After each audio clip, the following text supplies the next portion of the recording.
On Christmas Day in 2012 at 6 in the morning, Jeffrey Epstein, who's just gotten out of a county jail where he had been serving a 13-month sentence, gets an email out of the blue from one of the richest men in the world. It reads, "I've been working to the edge of sanity this year, and so once my kids head home after Christmas, I really want to hit the party scene in St. Bart's or elsewhere and let loose. A peaceful island experience is the opposite of what I'm looking for." 2 months later, he emails Epstein again, asking which night on the island would have the wildest party. In return, Epstein offers to send a helicopter to bring him. That man was Elon Musk, and many years later— Wait, hold on.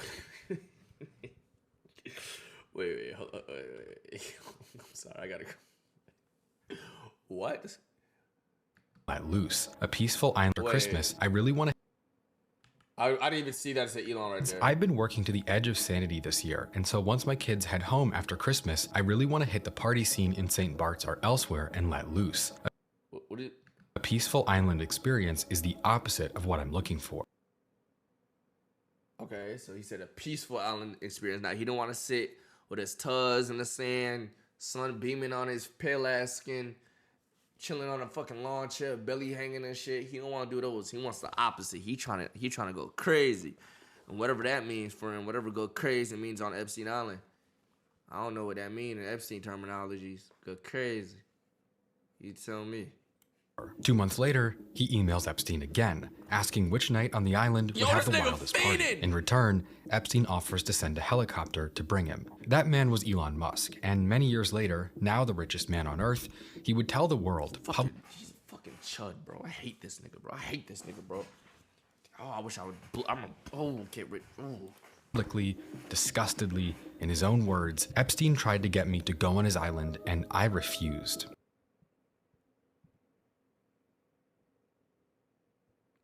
Yo, this nigga,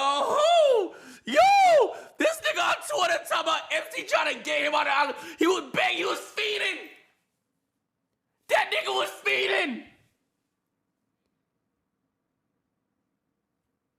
Nigga, what? Yo, how even the pedophiles didn't even want to chill with your nerd ass gang? Even the freaky ass demon blood suckers ain't want to chill with your nerd freaky ass gang. He wrote, "I had very little correspondence with Epstein and declined repeated invitations to go to his island or fly on his Lolita Express. But Elon Musk was lying, and he was not alone. For years, the friends of Jeffrey— I hate the way this nigga talks. He look, he walk, he eat, he tweet. I hate this. Look how this nigga walk. Walk like a fucking, like, god damn, this nigga. Look at this nigga. Look at this chum boy. This nigga's a fucking freak. Musk was lying, and he was not alone. For He looked like he looked up how to walk videos, gang. years, the friends of Jeffrey Epstein have been in a battle to prove their innocence.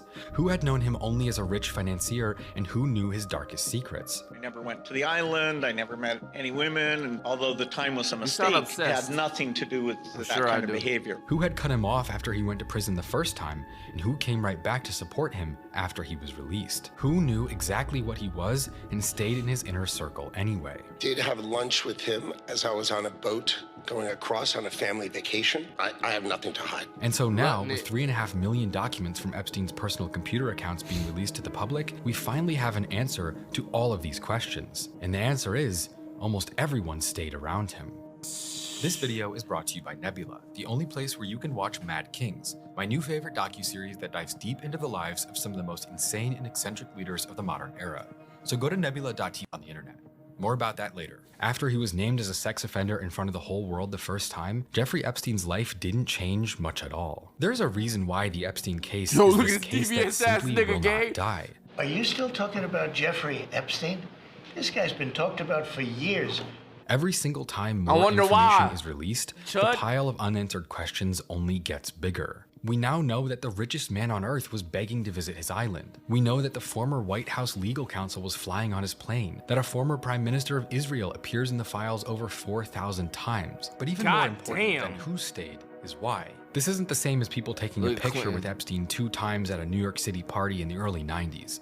This is different. We now know exactly who Epstein was close with, who he strategized and planned with, who he shared code words with, and at the same time, the files also revealed that many of Epstein's crimes were far worse than originally thought. These aren't pieced together from short quotes and photos. These aren't theories. These are their own words in their own emails. exposed by the United States Department of Justice. Who the fuck on the floor? These aren't pieced revealed that many of Epstein's crimes were far worse than originally thought. These aren't pieced together from short quotes and photos. These aren't theories. These are their own words in their own emails. What is that? Exposed by the United States Department. Who's that? Who's this freaky ass ugly nigga? Who's this? Prince Andrew. And who's on the floor? Department of Justice. And what it tells us about the world we live in is something that most of us already knew but couldn't quite prove. That there's a level of wealth and power in the world where the rules simply do not apply. Where you can plead guilty to sex crimes involving a child and then walk out of a private wing of a county jail a year later into a life that didn't change at all. We now know, beyond the shadow of a doubt, that the people who shape our laws, run our companies, sit on the boards of our most powerful institutions, invest in the things we eat and the platforms we use to talk to each other, those people are allowed to look at a man like Jeffrey Epstein, know exactly what he is, and decide that he's not a problem at all. The Epstein files aren't just a record of one man's crimes. They're a mirror held up to the people who control our world. And what it's reflecting is that the system isn't broken. It was built this way. And no one's emails prove it better than the people who fought the hardest to keep them buried in the first place. But don't take my word for it. Instead, let's look at theirs. Bill Gates, from 1995 to 2017, was the wealthiest person in the world. Before that, he was also the world's youngest billionaire during the 80s and 90s. We're expecting to do just over 100 million this year. And still, one of the top 10 richest men alive. And it's been known for a long time that Bill Gates and Epstein knew each other well enough for Gates to have flown on Epstein's plane and even have visited his island. Two things that have become this insane albatross around his neck ever since Epstein's death. When you read through these documents Epstein had prepared for Gates, though, I'll admit, it looks like a pretty blatant attempt at blackmail. It's really easy to tell how Epstein knew exactly the reaction he was trying to elicit with every word he wrote, and for that reason, it feels pretty fake. To add insult to the injury, you then implore me to please delete the emails regarding your STD, you request that I provide you antibiotics that you can surreptitiously give to Melinda, and the description of your penis. You also made it clear to me that I am not to refer to redacted, as that is another topic that must remain between us. A blatant attempt at blackmail. It's really easy to prepared for albatross around his neck ever since Epstein's death. When you read through these documents Epstein had prepared for Gates, though, I'll admit, it looks like a pretty blatant attempt at blackmail. It's really easy to tell how Epstein knew exactly the reaction he was trying to elicit with every word he wrote, and for that reason, it feels pretty fake. To add insult to the injury, you then implore me to please delete the emails regarding your STD, you request that I provide you antibiotics that you can surreptitiously give to Melinda, and the description of your penis.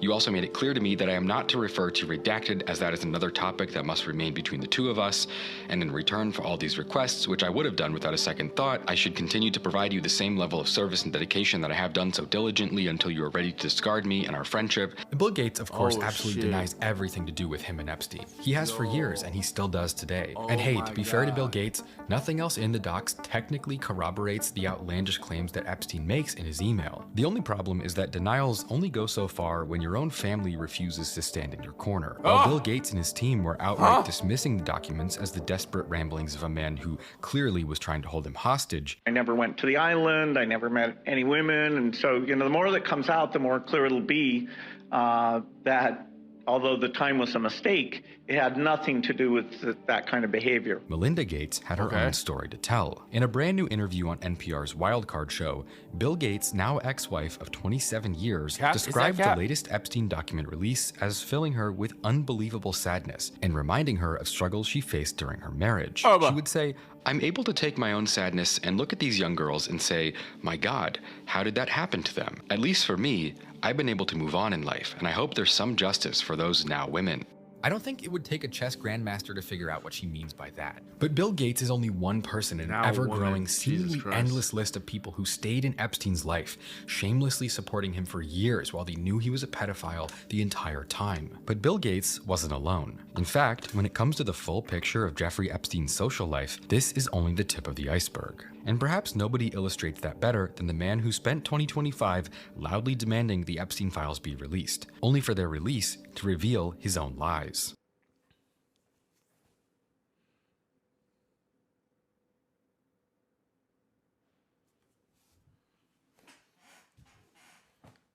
This is aura to a lot of niggas, gang. Like, this is aura to a lot of niggas. Chad, this nigga used to post AI images of himself being swollen, being like a pioneer of America and shit, and fucking AI fucking pictures and shit, like a fucking, yo, he's a fucking loser, gang. He's a fucking loser, bro. Elon Musk is the richest man in the world. Inventor and leader of companies creating brain-computer interfaces, electric cars, rocket ships, like, I don't and know more. Who's more lame, the Andrew Tate nigga or this nigga, bro? Like, those are two lame ass niggas, bro. Like, oh my god, like corny, gang. You up there too, nigga? Well, niggas said I'm up there, yo, chill, bruh. I ain't that corny. Leader of companies creating brain-computer interfaces, electric cars, rocket ships, ain't that and more. corny, bruh. He's also a longtime friend of Jeffrey Epstein.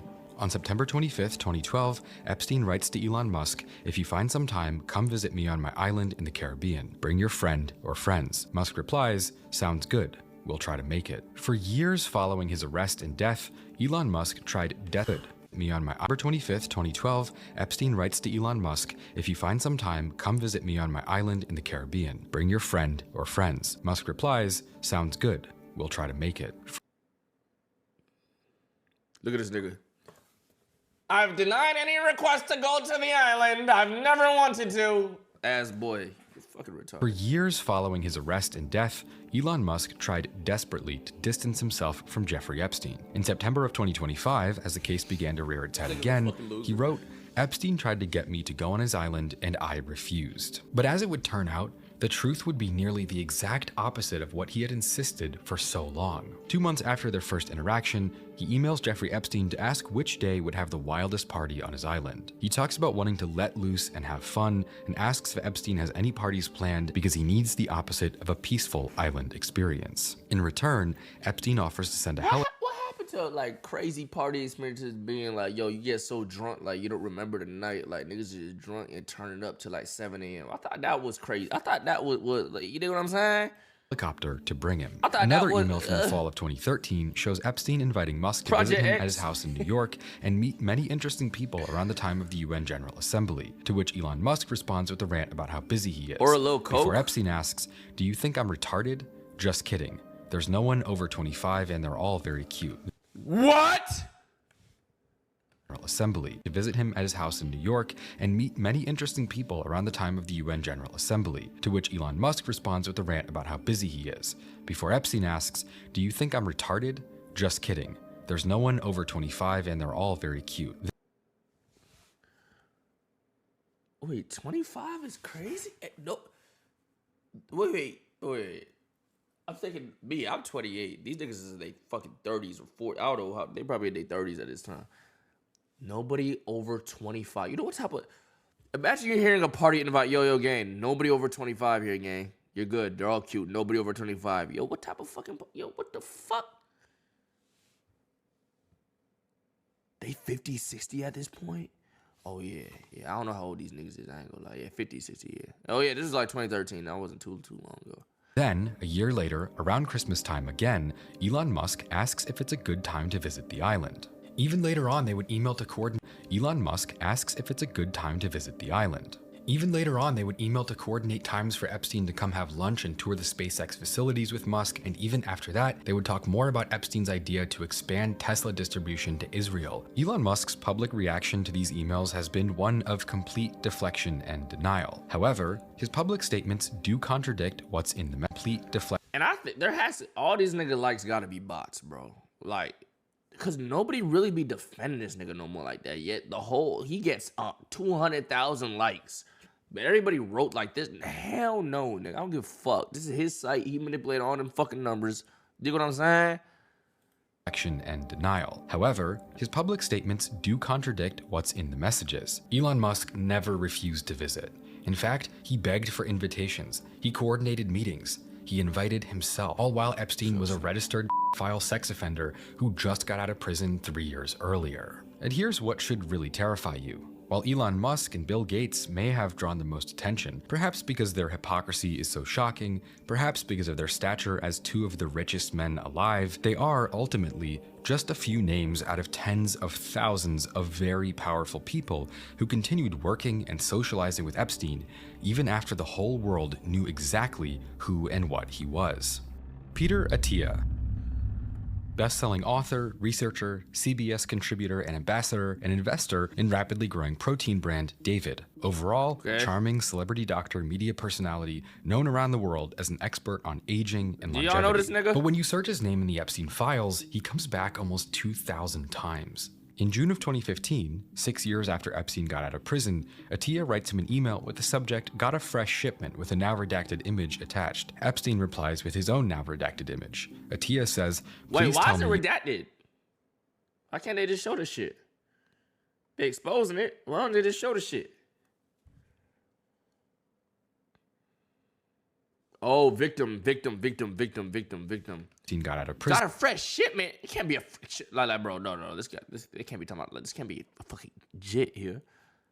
Ain't no way this is got a fresh shipment. Attia writes him an email with the subject, "Got a fresh shipment," with a now redacted image attached. Epstein replies with his own now redacted image. Attia says, "Please tell me you found that picture online." Epstein confirms that whatever it is in the image belongs to him, to which Attia responds, "The biggest problem with being friends with you is that the life you lead is so outrageous, yet I can't tell a soul." What the fuck is those pictures?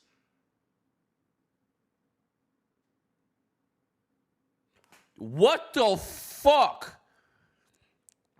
Over the years, Attia writes to Epstein about going through withdrawal when he wasn't seeing him. They would joke about the macronutrients in women's pussies.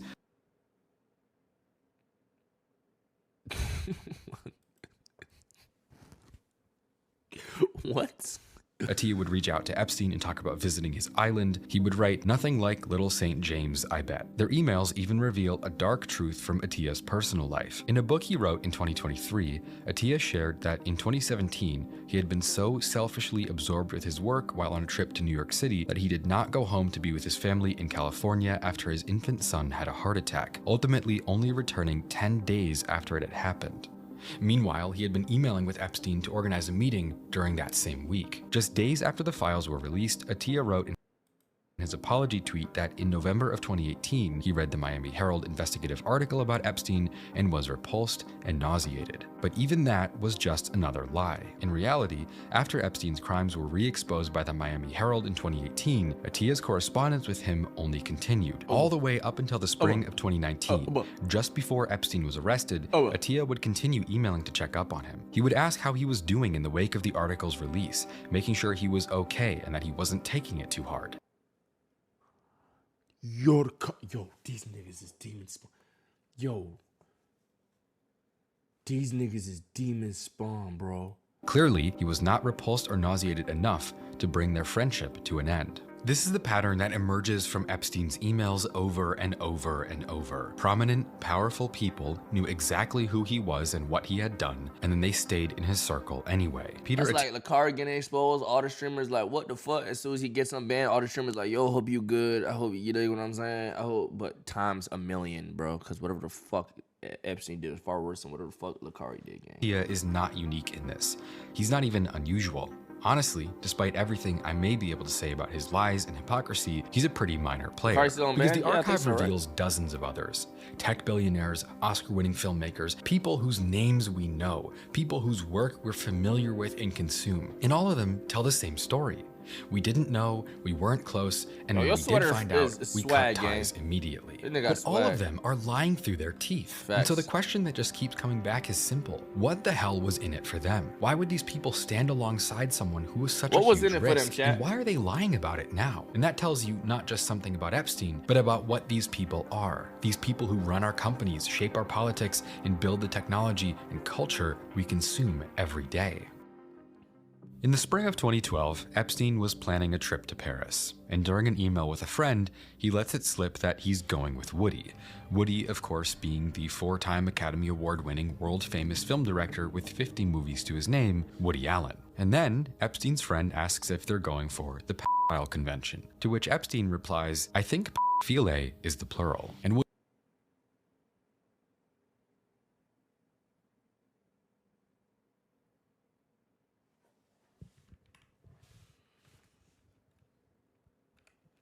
50 movies to his name, Woody Allen. And then Epstein's friend asks if they're going for the pedophile convention, to which Epstein replies, "I think philae is the plural." And Woody Allen, besides being a filmmaker, is also the man who began a sexual relationship with and later married his own ex-wife's adopted daughter.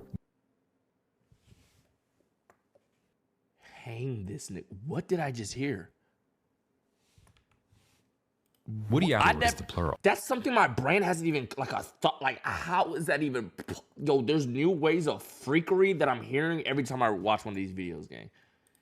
And Woody Allen, besides being a filmmaker, is also the man who began a sexual relationship with and later married his own ex-wife's adopted daughter. Woody Allen goes on to appear in the files 7,000 times. They plan visits to Little St. James and Epstein's ranch in New Mexico. They organize dinners in New York and Paris. Epstein gives him furniture. He coordinates with his wife. Woody Allen made movies. He has fame, influence, cultural capital. He's a highly respected artist. Really, he's one of the most beloved filmmakers alive. Critics praise his films, journalists still clamor to talk to him, actors want to work with him, he's received every award there is, but at the same time, he spent years scheduling visits to Jeffrey Epstein's island. And the fact that he was right there in Epstein's inner circle for years after the conviction, it tells you something that's deeper than just emails. It tells you that Epstein's world wasn't a shadowy conspiracy, it wasn't hidden, it was full of the same people our culture celebrates. His friends were directors with Oscars, scientists who sit on stage and give TED Talks and release best-selling books, politicians who decide our fate. These are the people we've been taught to admire, to trust, and to believe are the good ones in life. But they were all there and they all knew. And I think this is where the Epstein story starts to shift under our feet. It's stopped being about him and what he did, and instead he becomes this virus that spreads to everyone around him, until it spreads so far that the entire world starts looking different. Epstein didn't get away with anything because he was clever or even hiding at all. And that makes this not just his crime, but everyone's. Another person who appears repeatedly in Epstein's emails is Reid Hoffman, a tech entrepreneur from California who in the year 2000 became the senior VP of business development at PayPal, a position that would make him a millionaire after the company was sold to eBay a few years later. But then, along with other PayPal founders and employees, he became part of the PayPal Mafia, an informal group of former PayPal executives known for their own massive success after they sold PayPal to eBay. This network includes the founders of YouTube, Tesla, Palantir, Affirm, Yelp, as well as executives from Reddit, Sequoia Capital, Square, and more. In 2003, he would then co-found LinkedIn and would grow it into becoming the world's biggest business-oriented social media platform, selling it in the end to Microsoft for over— That's crazy. I actually never used LinkedIn a day in my life, bro. I never made a LinkedIn account, yet at one point it was one of the biggest shit ever.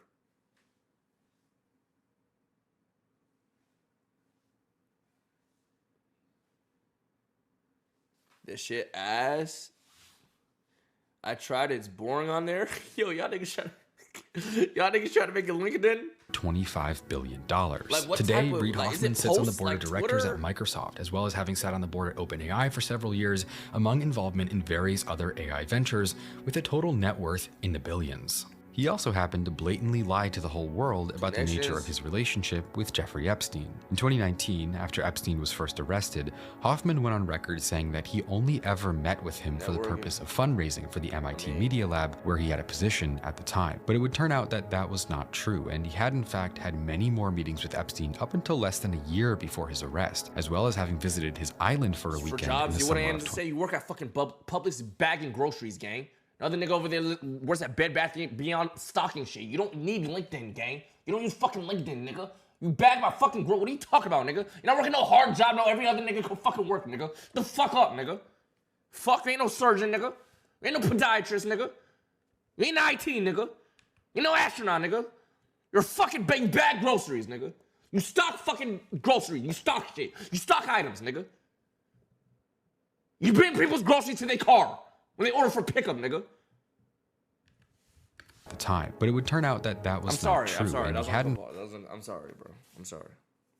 In fact, had many more meetings with Epstein up until less than a year before his arrest, as well as having visited his island for a weekend in the summer of 2014. In 2015, Hoffman wrote an email to Epstein after news of his involvement with Prince Andrew first hit the news, offering to help manage the negative press coverage online to cover up what they had been accused of. And the PayPal Mafia just keeps showing up in Epstein's inner circle.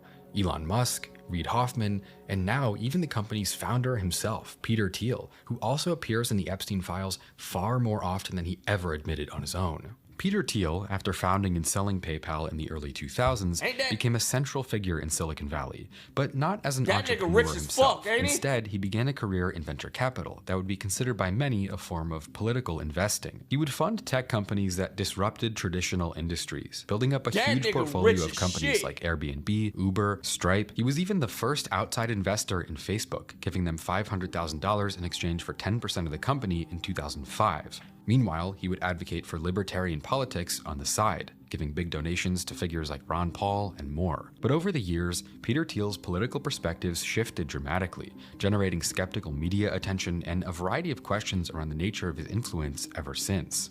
At various times, Peter Thiel has advocated against women's rights to vote, publicly questioned the viability of democracy itself, called for a hyper-capitalist corporate takeover of world governments, and, most recently, delivered a series of lectures alleging that the biblical...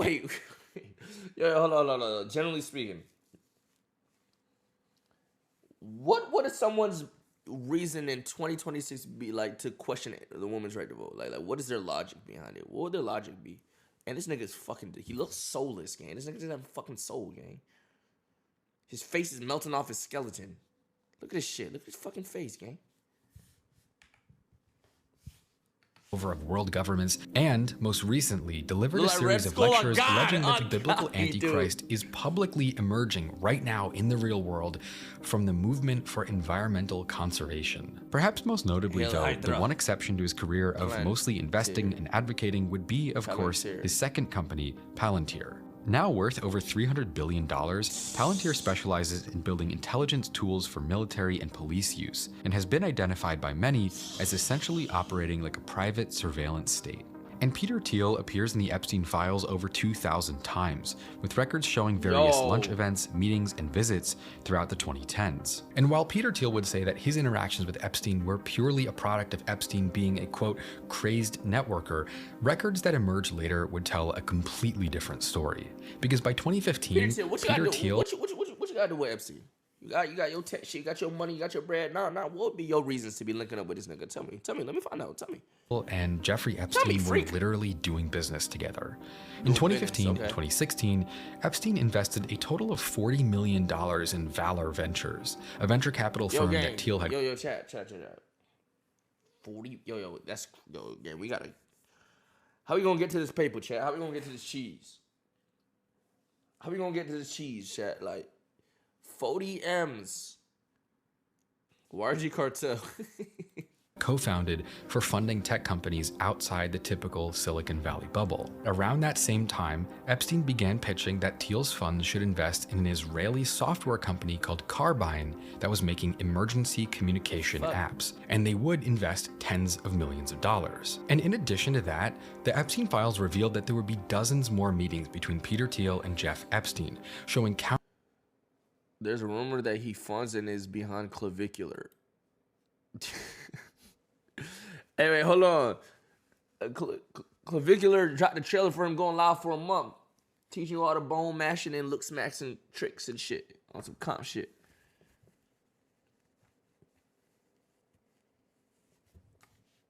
Countless invitations and conversations over the years. And despite Peter Thiel diminishing his relationship with Epstein as inconsequential and transactional, they in fact stayed in contact all the way up until just a couple months before Epstein died, far after the world began to take interest in his case yet again. But as I was going through this part of the files, it started to look like Peter Thiel being dishonest was actually the least interesting part of his relationship with Epstein. Instead, I started asking, how did Epstein get involved with this Israeli company in the first place? Who brought it to him? Who connected him to the Israeli tech world and pushed him to shop it around Silicon Valley? And the answer to that is that this company, Carbine, that's today worth over $900 million and deployed all over the world, was co-founded by yet another good friend of Jeffrey Epstein, the former Prime Minister of Israel itself. Ehud Barak is a... Amen. Amen.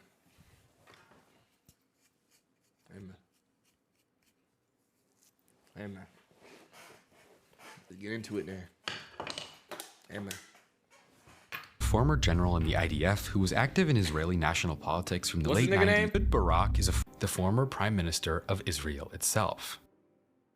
Ehud Barak is a former general in the IDF who was active in Israeli national politics from the late 90s to the early 2010s, serving at different times as the Minister of Defense, the leader of the Labour Party, the head of the IDF, and at one point even as the country's prime minister as the successor of Benjamin Netanyahu's first term. He also appears in the Epstein files over 4,000 times. And looking at their relationship, as revealed by the release of the Epstein archives, we can see a level of connection that goes far beyond casual acquaintance. Because from 2013 to 2017, Barak and Epstein are on record having met at least 40 times, and for some years, they had scheduled appointments every month. Epstein functioned in many ways as Barak's secret advisor, giving financial and business advice, helping expand his network, and acting overall as a kind of sounding board. And even more than just visiting the island, which he also did, back in New York City, Barak and his wife would so frequently stay over at Epstein's Upper East Side apartment that it turned into a running joke for Epstein's staff. In 2015, Epstein's assistant emails her colleagues to ask, "Jeffrey is wondering if we can get faster internet for apartment 11J.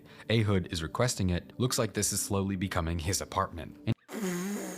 And if their social ties were close, their financial entanglements were even deeper. In 2015, Barak invested $1.5 million in a seed round for Reporty, later rebranded as Carbine, an Israeli emergency communications software startup. And much of the capital for that investment had been given to him directly from Epstein himself. And besides Barak, the only other investor in that initial round was the Israeli Ministry of Economy itself, which contributed $300,000. Basically, Jeffrey Epstein was deeply financially connected to the highest level of Israeli politics. According to Reason magazine, Epstein used Barak to seek out opportunities in the surveillance industry and build connections with powerful figures around the globe, including multiple figures in Israeli intelligence and figures in Vladimir Putin's circle. Of course, there is still the question of what Barak knew and when. He has maintained that he had no idea Epstein was involved with underage girls, but leaked emails reported on by Straight Arrow News show that Barak's own aide sent him news articles about Epstein as early as 2011, 4 years before Epstein invested in Barak's companies. And so Epstein's relationship with a former prime minister of Israel has raised even further questions about what exactly Epstein's true role in politics may have been. Chat, you see a nigga like this around the corner? GG, bro. Because as it would turn out, his connection with Barak wasn't just social and wasn't just financial. Not only is he hosting Told y'all that nigga Barak ain't for us. This guy at his house all the time, he's advising him on politics, emailing about how to deal with Iranian nuclear enrichment, pushing ideas about taking military action against Syria. They weren't just friends and business partners. Epstein was exerting influence with a political agenda as well. And of course, if you want to exert influence over me, you guys can now buy these sweaters where I design and do the embroidery by myself. It's pretty obvious what the meaning is here, that our entire world is being sold out to evil people. So this is swag. I would dead cop this shit and swag this shit. I want this. I'm copping. Dead ass, I'm gonna buy your shit. I swear. If you want to buy the most morbid and grim YouTube merch ever made, it's available now.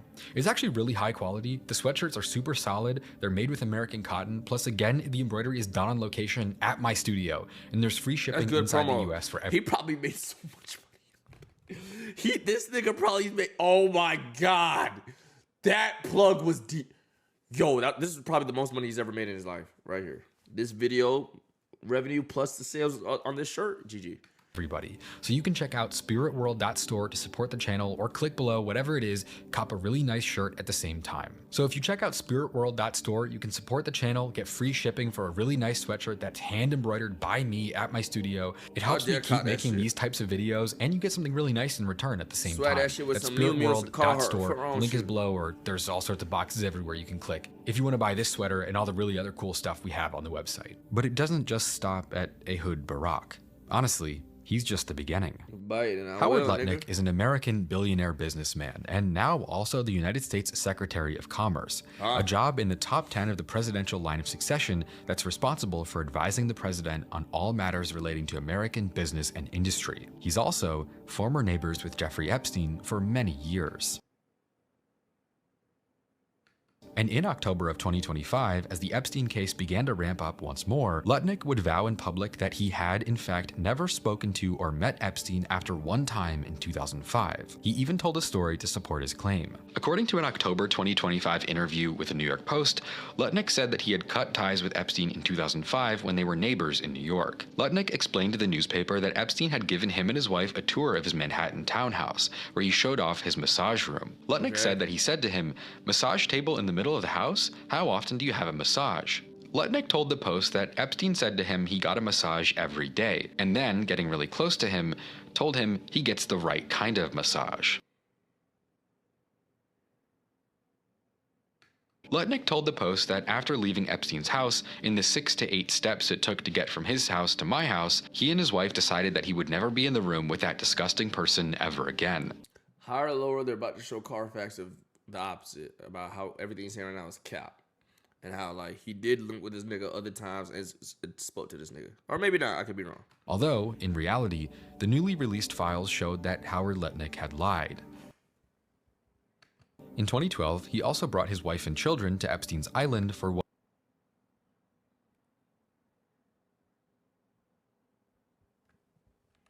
Lutnick had lied. In 2012, he also brought his wife and children to Epstein's Island for what would be described as a lunch. We had lunch on the island. That is true, for an hour, and we left with all of my children, with my nannies and my wife, all together. We were on family vacation. We were not apart. To suggest there was anything untoward about that in 2012, I don't recall why we did it. And even more documents showed. What do you mean you don't recall why? See, that's that shit. Like, you're just lying, nigga. Nobody's flying to an island and not recalling why, nigga. Even if it was some loser shit like, yo, gang, I ain't gonna let he entice us. He said the island was fire, wanted to pull up, blah, blah, blah. Nigga, I wanted, you dig what I'm saying? Wanted to be on the island with what? No, I don't know why I did it. Hoe ass nigga, nigga, we don't believe you. Fuck, nigga, like what? We don't believe you.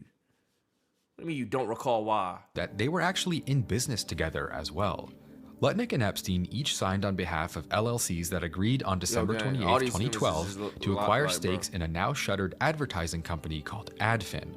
Epstein and Lutnick's signature appear on neighboring pages in the contract. The document lists 9 shareholders in total. The Epstein archive also shows them emailing each other all the way up until 2018. This is one of the United States' most senior government officials in office right now today, blatantly lying to the world about his connection to the billionaire who was running an industrial-scale child sex trafficking operation while they were in contact with each other. And he didn't just lie about knowing him. He lied about vacationing with him and doing business deals with him for years after the world knew exactly what he was. And so we're looking at all these entrepreneurs, artists, celebrities, like, all of these people lying through their teeth about their association with Epstein, lying about how well they knew him or what they did with him. And the craziest part is, we're still not done. We all know that Prince Andrew, son of Queen Elizabeth, was one of Epstein's most loyal associates and has been all but criminally convicted of him, to the point where even the King of England has put out a statement saying he's ready to cooperate with police against his own brother. In addition to that, there are now photos that have been released of him naked with women and crouching over a woman on a floor in Epstein's house. But Epstein wasn't just friends with the figurehead prince. There are, in fact, real working English politicians that appear all throughout the files as well. Peter Mandelson, former EU Commissioner, Member of Parliament, Labour Cabinet Minister, and UK Ambassador to the US, as well as key advisor to Tony Blair, appears throughout the files thousands of times. Jesus Epstein's Christ. 2003 birthday book, which included the infamous drawing from President Trump, either my mind is fucked or this look like a bit with some titties and a waist like these and shoulders. also includes a pretty similar note from Peter Mandelson, which includes quotes about Epstein being his best pal and mentions the interesting friends that Epstein loves to bring around. But still, it goes even further. They didn't just email each other little giggles and jokes. During this time in Mandelson's career, he was actively in office. And now, with more emails coming out, it's been revealed that he was illegally sending Jeffrey Epstein classified information about developments in UK politics. When writing to Epstein about new tax policies, he pledged to lobby his own government on behalf of an interest in lower taxes for bankers, like he and Epstein were working on that together. In 2010, he would give Epstein advance notice of a 500 billion euro bailout scheduled for the next day, and Epstein's documents also show records of him sending payments nearing $100,000 in value to Mandelson and his husband. In the aftermath of these documents being released, Mandelson has been branded as having betrayed his country, with London's Metropolitan Police launching a criminal investigation against him for misconduct in office. Essentially, Epstein had people within multiple foreign governments sending him privileged. This nigga was actually like, who's a villain that you can compare to Epstein, bro? Like, this nigga literally over the world like these. Like that one dark figure you just see over the planet with like puppet strings. That it is this nigga, gang. This nigga's like this.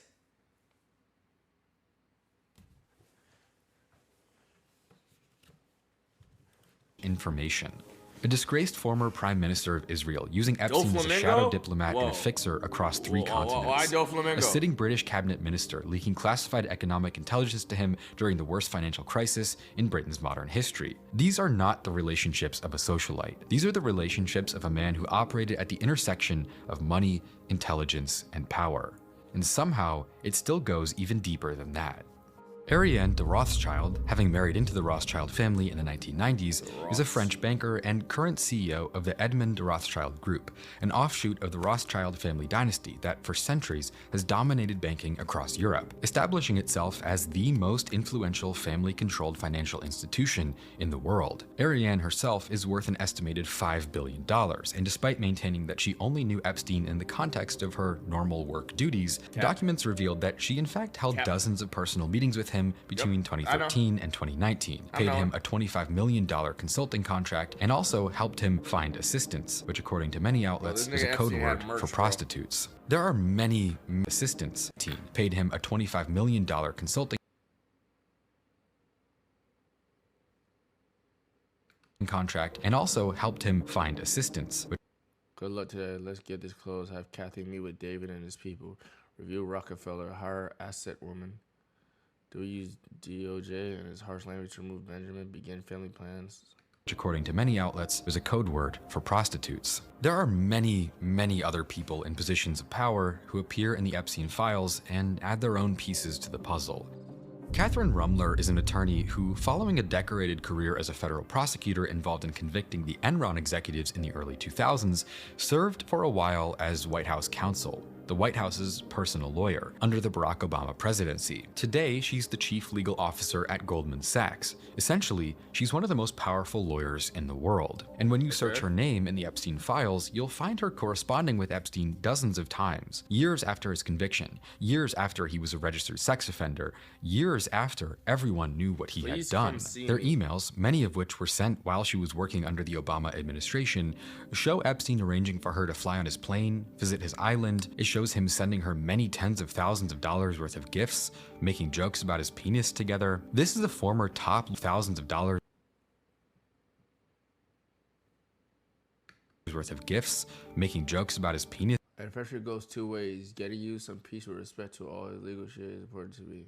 Together. This is a former top lawyer for the president of the US, someone whose entire career was built on the premise of legal, ethical judgment, and she was socializing with a convicted pedophile like it was nothing. We've reached a point that's almost comical. For years, the curiosity around Epstein seemed like it might be more interesting than the real truth. Like, yeah, he was a pedophile, but you know, that doesn't... Is that the closest Obama is in them Epstein files, bro? His lawyer was cool with the nigga? Without him knowing? Is that the closest? Is that the closest to Obama being in them files? Or is there more that I don't know about?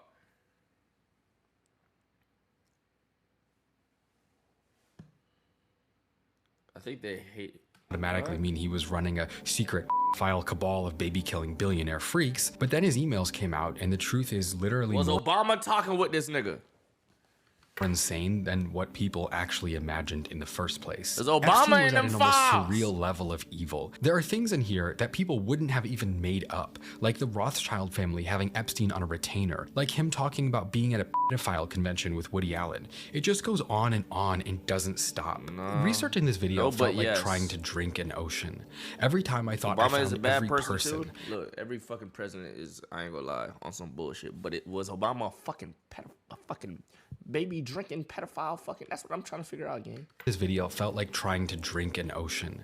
Every time I thought I found every person, there would be more. Every time I thought I had found out everything they did, there was more. It makes the Epstein case feel like it might never die. Even now, after the release of 3 million documents, we know that the government holds 2.5 million more that they aren't going to show us. Every time they release anything, we're only left holding more questions than we had before. We now know who Jeffrey Epstein spent the last 10 years of his life with, who embraced him after his crimes were known. The United States but that isn't the end of the story, it's just the beginning. Because ultimately, just Epstein having rich and powerful friends, that's not really proof of anything. But right now, there are more emails depicting crimes horrific beyond our imagination.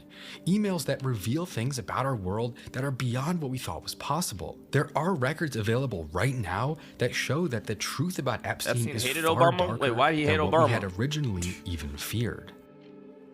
For decades, our society has been obsessed with the idea of secret elite gatherings where the rich and powerful engage in dark rituals behind closed doors.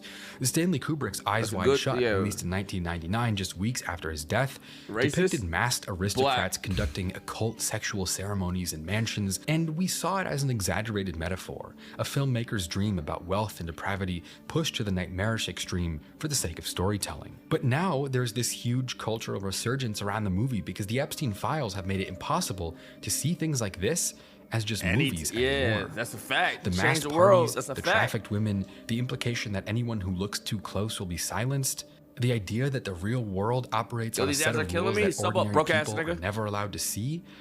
It's not fiction anymore. If anything, the reality appears like it's probably far worse.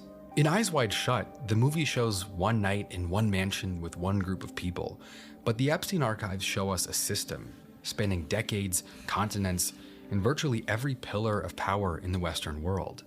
At the same time, we see how it was operating in plain sight. Because these aren't random rich people Abdi, we're that talking band about. 83 points got to be a video. People who decide what technology we use, what companies we work for, what laws get passed, what wars we fight, what information we see and what we don't see.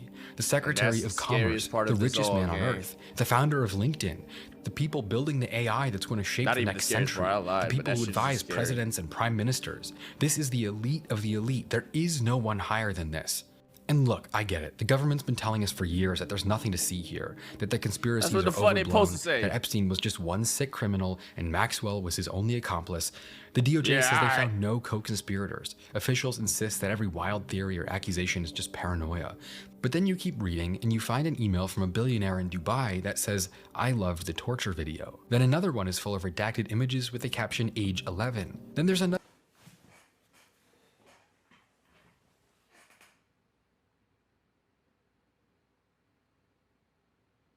Let's go for pizza and great soda again.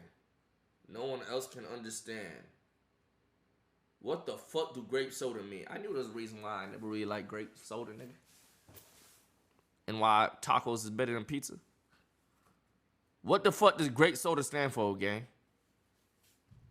Another email where they're talking about pizza and grape soda while giggling that no one else can understand. And then you find out that he was doing business with Israeli and politicians. Black kid. Yo, no. Nigga, no, that's not what that fucking means. It's some other shit. It gotta be deeper than that. Giggling that no one else can understand. And then you find out that he was doing business with Israeli politicians, and British politicians, and American politicians and their advisors, Democrats and Republicans. And writing about Mossad and Jewish supremacy and how to get children addicted to video games and how to breed perfect babies and how to make young men disillusioned and believe in extremist politics. And then you actually look at what's in these files. Not what the government says is in them, but what's actually politics, video games, and how to breed perfect. And British politicians and American politicians and their advisors, Democrats and Republicans. And writing about Mossad and Jewish supremacy and how to get children addicted to video games and how to breed perfect babies and how to make young men disillusioned and believe in extremist politics. And then you actually look look at what's in these files. Not what the government says is in them, but what's actually in there. And it's not just bad, it's not just disturbing, it's enough to make our deepest, darkest conspiracies look like a joke. Every one of the worst, most strangest, insane ideas that's been said about Epstein turns out to have real evidence towards its truth. And so if you think what we've looked at Epstein turns out to have real evidence towards its truth. Man, what the fuck is that? Is that nigga in a diaper?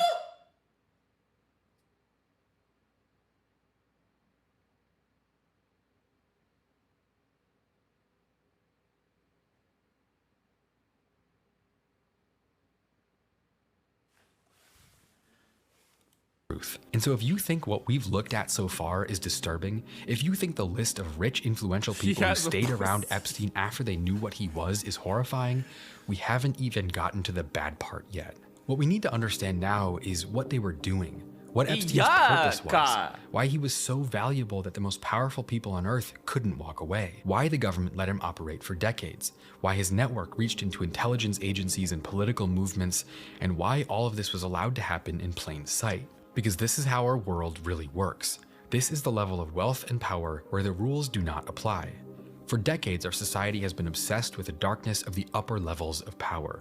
We've written books and made movies speculating what power and control really means and what it really looks like. This isn't just a story from the past. This is a mirror being held up to the present, to the world we live in right now, to the people who control it.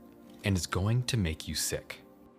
Online complainant reported she was a victim and witness to a sex trafficking ring at the Trump golf course in Rancho Palos Verdes, California between 1995 and 96. Complainant reported Ghislaine Maxwell as the madam and broker for sex parties, clients of whom included Epstein, Robin Leach, and Donald Trump. Complainant reported California between 1995 and 96.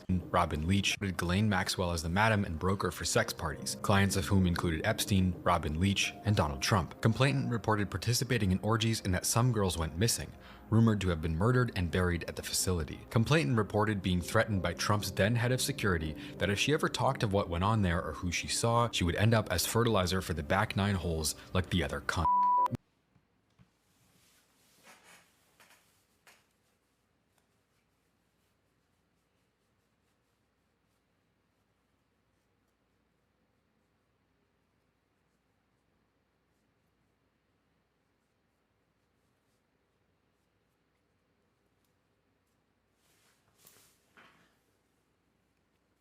I want you to what would they be saying if like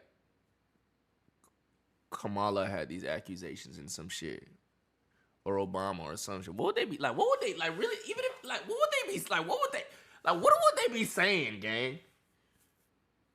If any other candidate we had it, like, how's this fly? How's this like? How we just letting this rot? Like, how can we just like, yeah, it's a rumor. Hell yeah, they just it is what it is. The shit I be seeing niggas criticize other niggas. I was seeing motherfuckers get on motherfuckers' asses for their hair and how they used to go to parties like when they were in college and shit. How the fuck she was drinking wine with in her comfort of her home, my nigga. Niggas was out here raping kids, like raping motherfuckers. Or who she saw, she would end up as fertilizer for the back 9 holes. Or exaggerated the littlest shit. Oh, look at her tone of voice in this. Oh my God, look at. Bro, your fucking president was fucking grabbing bitches by the fucking pussy. The other cunt. That's a real document in the Epstein files. But of course, just because it's real doesn't make it true. Trump Golf Course in California wasn't open until 2006, 10 years after this story supposedly takes place. The Epstein files, which include over 3 million images, documents, and videos, also include nearly every single tip the FBI ever received, verified or not, with regards to his case. And if all of them were true, the world right now would be in some really deep shit. Like billionaires and presidents having parties on boats where they eat kids type of mythological demonic shit. One of them reads, on the yacht he witnessed babies being dismembered, their intestines removed, and individuals eating the feces from the intestines. He was then raped by George H.W. Bush.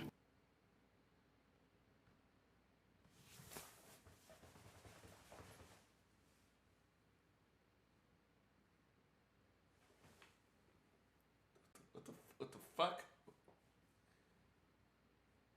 The fuck is that? What? My nigga. Nigga, huh? Which include over 3 million images, documents, and videos, also include nearly every single tip the FBI ever received, verified or not, with regards to his case. And if all of them were true, the world right now would be in some really deep shit. Like billionaires and presidents having parties on boats where they eat kids type of mythological demonic shit. One of them reads, on the yacht he witnessed babies being dismembered, their intestines removed, and individuals eating the feces from the intestines. He was then raped by George H.W. Bush. But even though many of these tips likely aren't true or even possible, that doesn't mean that the Epstein files still don't call into question everything we think we know about the world we live in today. And look, a lot of what went viral after these files dropped was fake. The email saying that Epstein invented Bitcoin, fake. The Fortnite account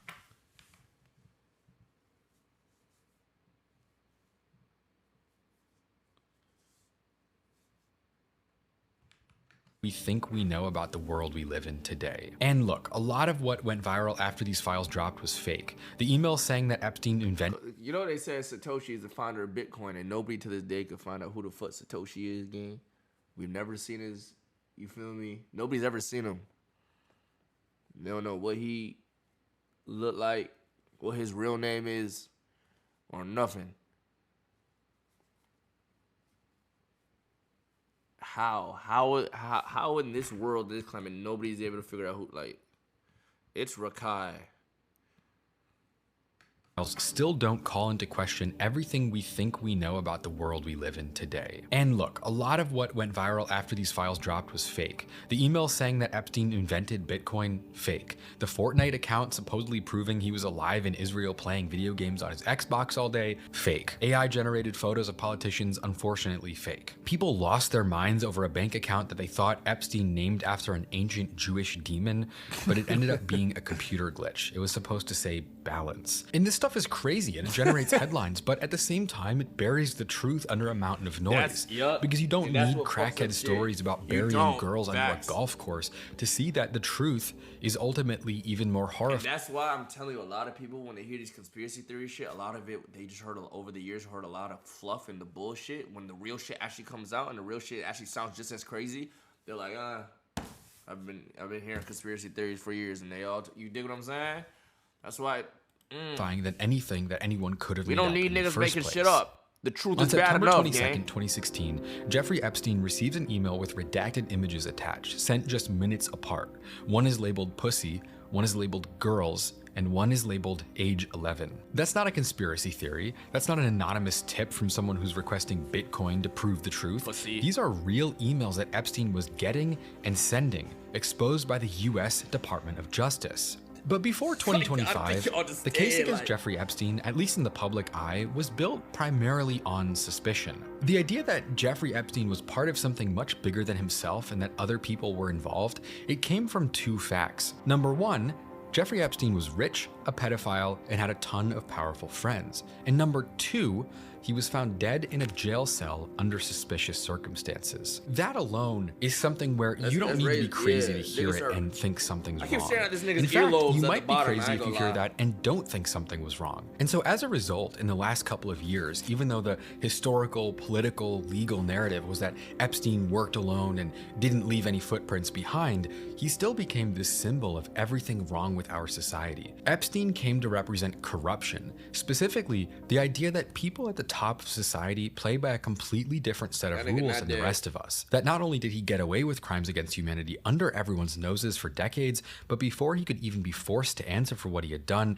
he mysteriously died while he was sitting in a maximum security prison wing. It looked a little too convenient. It looked a little too much like someone wanted the truth to die with him. And that's why it didn't. And then slowly, very slowly, evidence came out and it showed us that the truth was even worse than we had suspected. At first, it was small. Little drawings, notes, inside jokes, small packets of information showing that, hey, Epstein wasn't just really good at hiding being a pedophile.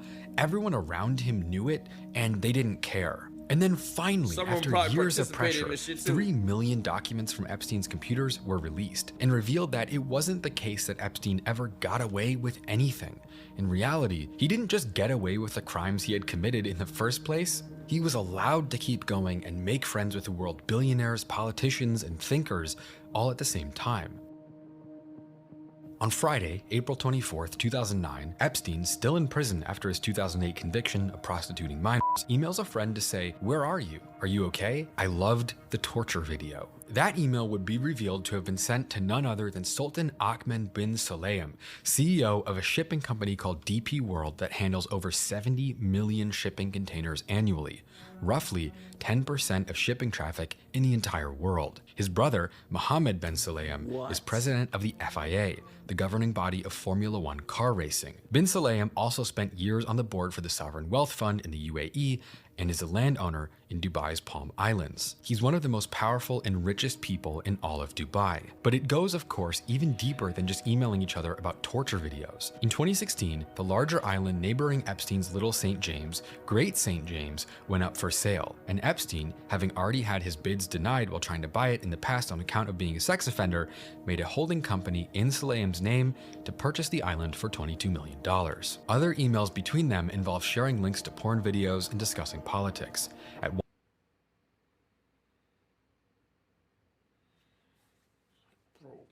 What the fuck?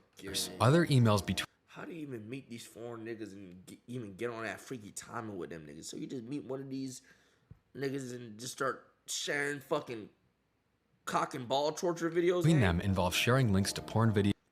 This girl in Russian father cryptoid mom, I met her 2 years ago. She goes to American University in Dubai. She's engaged, but now she back with me. The best sex I ever had, amazing body. She got engaged, but now she back with me. And discussing politics. At one point, Sulayem I just came from Vladivostok, farm first origin. I had a good meeting with President Putin. would email Epstein to tell him the Ukrainian and the Moldavian arrived. Big disappointment that the Moldavian is not as attractive as the picture. This is literal confirmation in writing from a first-hand, first-party involved person that Epstein was trafficking women to different powerful people around the world. Everything they said about Epstein was true. Here he is with a man who controls one of the biggest shipping companies in the world, one of the most powerful men in the Arab world, talking about torture porn. Yo, did Epstein go to college? Did this nigga run the world without going to college? Please tell me this nigga went to college at least, gang. Alright, bet. He taught college. He dropped out. He dropped out, he was a teacher. Wait, how he dropped out and become a teacher? He dropped out. He's a Harvard professor. He's a dropout just like you. Alright, bro. Come on. Come on, bro. At least I did 4 years, gang.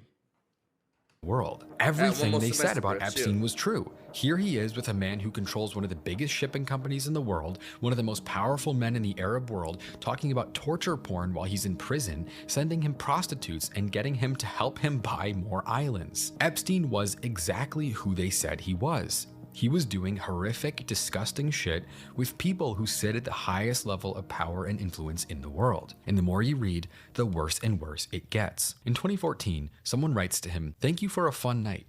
Your littlest girl was a little naughty." After US congressmen were allowed to view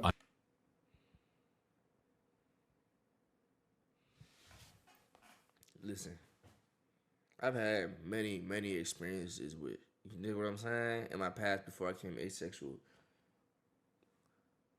They've called themselves good girl, bad girl, this girl, that girl. They have never referred to themselves, and I have never referred to them as little girl. That has never been a thing, gang. Little girl? What do you mean your littlest girl was a little naughty? What the fuck is that supposed to mean? Bad clips? It's not bad clips, you fucking retard. Or you read, the worse and worse it gets. In 2014, someone writes to him, "Thank you for a fun night. Your littlest girl was a little naughty." After US congressmen were allowed to view a bad clip, nigga. I was basically saying, yo, I've seen all types of shit. Niggas call themselves little girl, good girl, bad girl, this girl, that girl. I've never seen a little girl, gang. Redacted. The fuck is that? Yo, chat. Shut the fuck up. Shut up. My niggas is dumb. I hate, yo, shut up. Your littlest girl was a little naughty. After US congressmen were allowed to view unredacted Epstein files in a secure context, they would report back that many files that had been redacted were relating to crimes against 15, 14, 10, and even 9-year-old girls. They would also say that they had identified at least 6 men, one a high-ranking foreign government official, one a prominent public figure, who were all directly involved in Epstein's trafficking activities. There is now undeniable proof that Epstein was doing exactly what everyone suspected he was doing. He was running a ring of pedophilia with the richest people in the world. Other files in the Epstein library include an FBI document with a list of underage victims, acknowledgement that Epstein was in possession of 14.6 terabytes of what they called obscene material, and countless redactions filed under child sex, what they called obscene material. 14.6 terabytes, my nigga. To put into perspective, I've had my phone storage iCloud since 2014. The most out of any person I know. 2013, just pictures, videos for my whole life. And that's not even 1 terabyte. And that's videos of games, movies, all type of shit in there. Text messages, all type of shit, my whole life. And that you equate to 1 terabyte, my nigga. Acknowledgement that Epstein was in possession of 14.6 terabytes of what they called obscene material, and countless redactions filed under child sexual abuse material not scanned. But here's what gets me. Those emails, the torture video, the littlest girl, the age 11, these are the ones where they were talking casually, where they aren't hiding anything. With no but code many more of names. the Epstein emails turn out to contain evidence of stuff that's far worse going on just below the surface.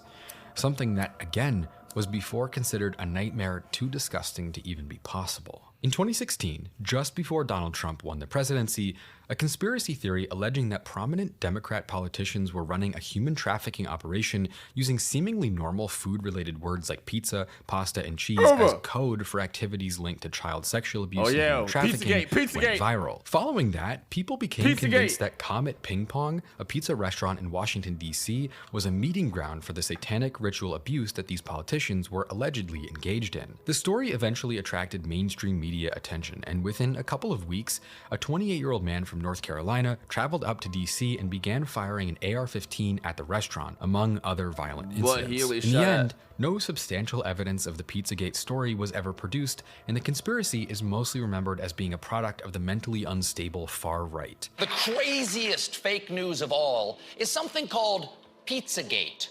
People actually believe a conspiracy theory that Hillary Clinton and her former campaign manager, John Podesta, ran a child sex ring at a pizzeria in D.C. This is a lie. So where did this conspiracy theory start? Apparently, some alt-right folks were combing through Clinton campaign emails hacked by Russia and published by WikiLeaks, and noticed there seems to be more references to pizza and pizzerias than they had expected. Which can only mean one thing: secret sex ring. But when the Epstein library was... nigga. Get the facts. Get the context, nigga. Show the fucking context, you fucking dumbass. You dumb fuck. See, that's how... You show the fucking context, nigga. And see, the fucking regular people just watch that shit. Ha, fucking retard. No, nigga. Show the fucking context, nigga. Fuck.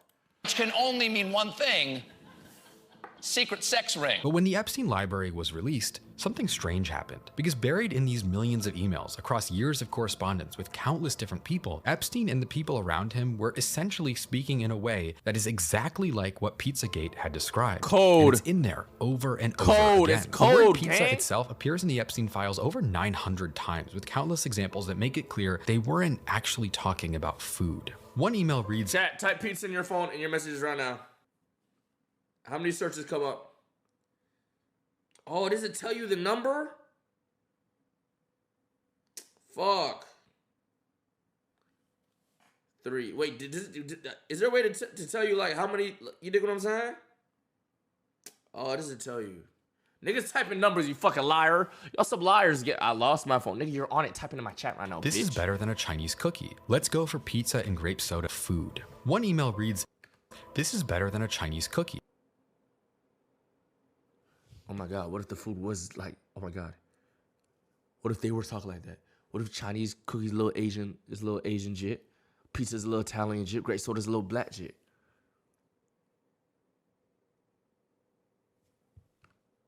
Let's go for pizza and grape soda again. no one else can understand. What time do you want to get pizza and grape soda tomorrow? Your pizza is yummy yummy. Feeney asked me about a pizza party this weekend. And it wasn't just pizza.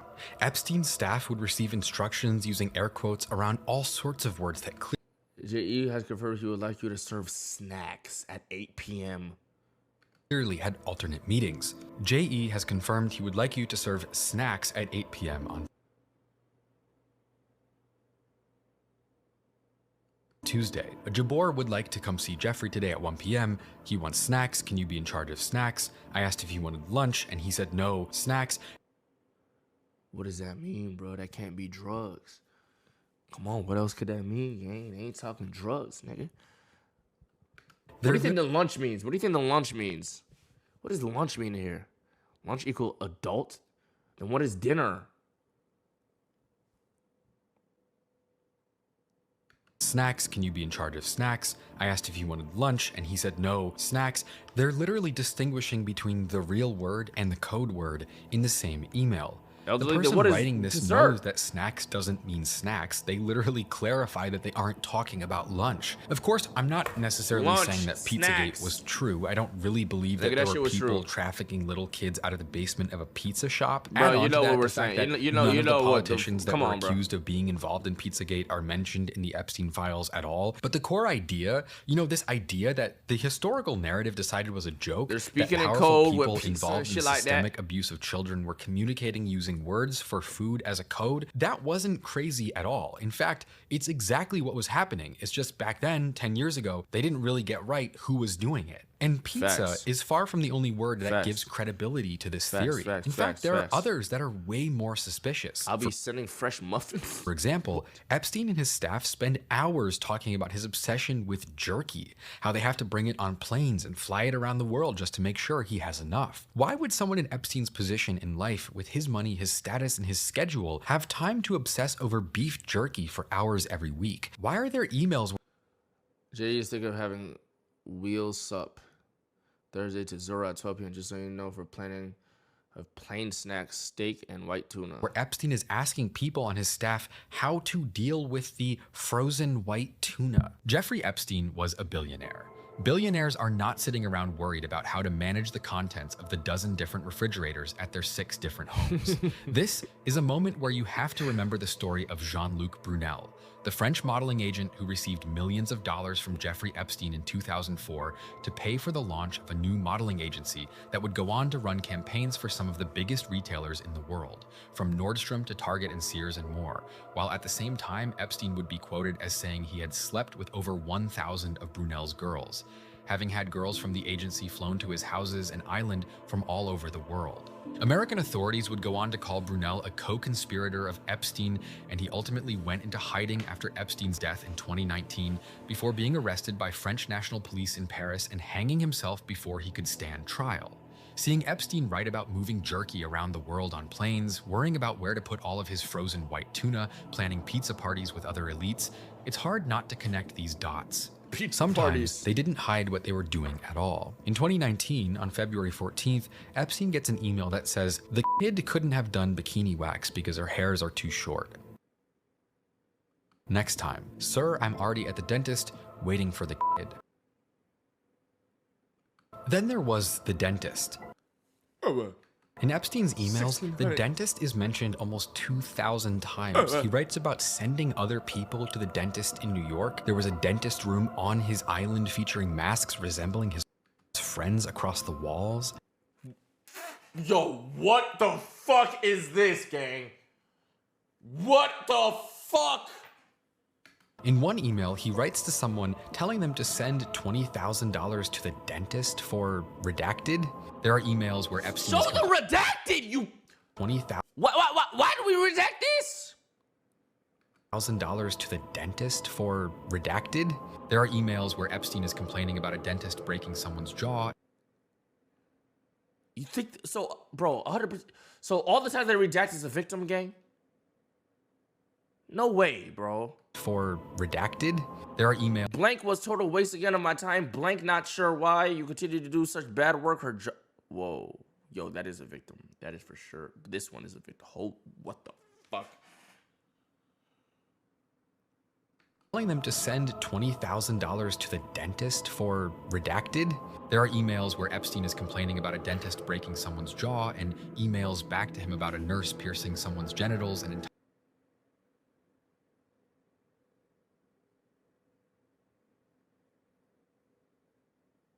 entire body with needles. This stuff is absolutely nightmarish, monstrous shit. And I don't even have time to get into the emails where Epstein would write to bury everything on the island because he didn't want to deal with it. The time that Epstein would instruct his staff to buy a replica of a painting that depicted the killing of kids. And then there's Jess Staley. What the fuck did I say 11,000? Who in the early 2010s worked as the CEO of investment banking at JP Morgan Chase. And it was at JP Morgan that he would manage the bank's relationship with Jeffrey Epstein himself, where the story goes that he would protect and advocate for Epstein as a client, despite colleagues pointing out multiple times over the years that Epstein should not be a client at the bank. Epstein's chief defender at the bank was Jess Staley, a top contender to one day succeed Jamie Dimon as chief executive. Bank officials for more than a decade were anxious about Epstein's prolific wire transfers and cash withdrawals. JP Morgan ultimately processed more than $1 billion in transactions for him and warned senior management about his suspicious activities. But on at least 4 occasions over 5 years, the bank's leaders overrode those objections and continued to serve Epstein. In 2023, JP Morgan would settle for $290 million after a group of almost 200 of Epstein's accusers served them with a lawsuit for having enabled Epstein's crimes knowingly for over 10 years. Attorney Mimi Lee stated in court that Epstein's entire business with JP Morgan and JP Morgan's entire business with Epstein was human trafficking. By the time it was made public that JP Morgan had essentially enabled Epstein's crimes for a decade, Staley had already gone on to work as the CEO of one of the largest banks in Europe. But his involvement was not completely over, as the release of new Epstein emails showed that Epstein wasn't just his client. He was Epstein's client as well. In 2010, Epstein emails someone about wanting to photograph them in a Snow White costume. Then, a month later, Staley writes, "That was fun. Say hi to Snow White." Epstein replies,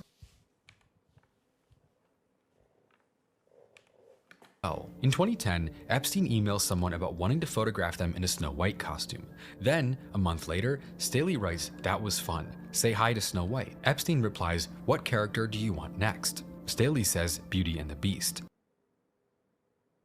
Separately, someone else emails Epstein to say, "The Snow White was fucked twice as soon as she put on her costume."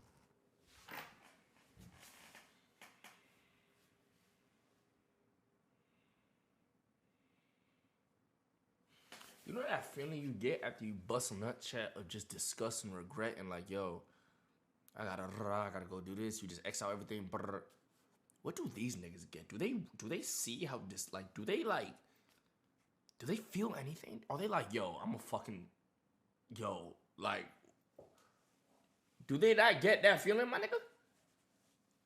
Are they not like, yo, I'm a fucking demon, let me stop this shit? Later on, during a civil case against him, a victim identified as Jane Doe 1 alleged that Staley personally observed her as a sex trafficking victim and used aggressive force in his sexual assault of her, and told her that he had Epstein's permission to do whatever he wanted to her. Staley of her observed her as against him, a victim identified twice as soon as she put on her costume. Later on, during a civil case against him, a victim identified as Jane Doe 1 alleged that Staley personally observed her as a sex trafficking victim and used aggressive force in his sexual assault of her, and told her that he had Epstein's permission to do whatever he wanted to her. Staley has still never been charged with anything. And even on top of all of this, just absolute horror, the files only continue, as we see that again the government turning a blind eye to Epstein in the years during and after the charges against him resulted in not just a continuation of his crimes, but in him beginning to build a far-reaching political and cultural agenda as well. In 2011, Epstein was introduced by Boris Nikolic, longtime scientific advisor of Bill Gates, to a 23-year-old man named Christopher Poole. Poole at this point was already famous, or should I say infamous, given that he had already been voted by Time as the most influential person of 2008 after founding the anonymous online forum 4chan when he was 15 in 2003. 4chan over the years would become both the internet's most culturally influential and also most horrific platform, a breeding ground for the most viral memes and extreme ideologies and even real-world violence, described by some as an incubator for the darkest corners of online culture and politics. Its B-board in particular attracted significant media attention when it became a lawless home for the sharing of child porn, and other illegal content in the early 2010s. But Nikolic writes to Epstein, "There is a really cool kid you should meet. He's only 23. Read his bio." Epstein replies later that he loved meeting Moot and he calls him bright. He said, "I drove him home. He's very bright. I liked him a lot." Later on, Nikolic sends an article about 4chan, writing, "This article describes why I find Moot interesting. The potential for manipulation is huge." Niggas discussing manipulation tactics, yo. And it just so happened that just 2 days after Christopher Poole met Epstein, 4chan would open up what would become its most famous board of all, Politically Incorrect. And of course, it's impossible to know what he said to Moot when they met or how many times they met, although it was confirmed that they would meet up multiple times after their first introduction. So you think niggas, the higher-ups, gonna be looking at Twitter's like, yo, perfect time to manipulate the masses right here. Yo, this Twitter shit, right? You think Elon Musk ain't look at that shit like, yo, I take over this shit? Yo, we can manipulate all this shit. And we on top, nigga. You know what I'm saying?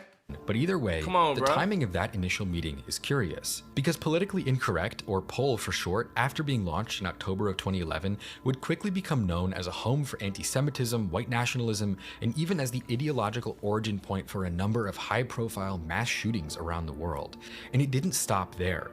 It would become, in effect, exactly what Nikolic and Epstein thought it could be, a place where the potential for manipulation was huge, a place where anonymous, disaffected young people could be radicalized, organized, and even mobilized. Undoubtedly, POL is the birthplace of the wave of populist ultra-nationalism that has come to dominate the landscape of American politics in the 21st century so far.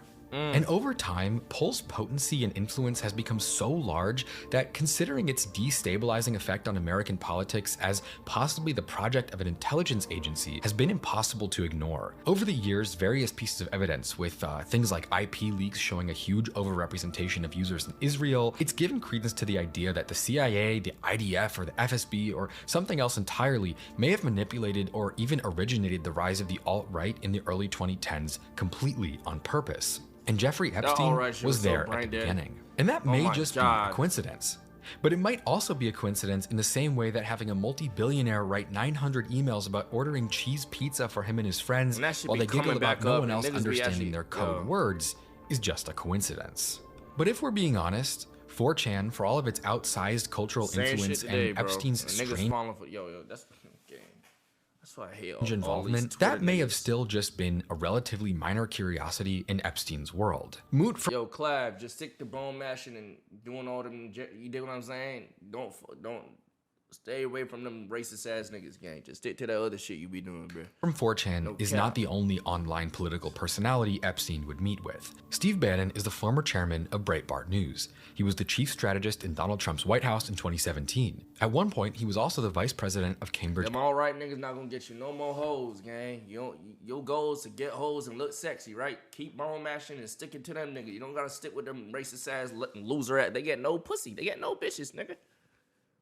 Analytica, the data firm that harvested the personal information of tens of millions of Facebook users without their consent to build psychographic profiles and micro-target voters with political advertising designed to exploit their individual fears, prejudices, and vulnerabilities. And perhaps most importantly for the purposes of this story, he's also one of the most influential voices in the MAGA movement. Wait, what?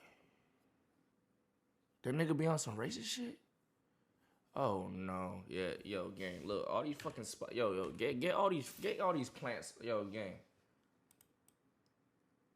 I thought the goal was to fuck bitches. What does being racist got to do with that shit? The bitches love niggas.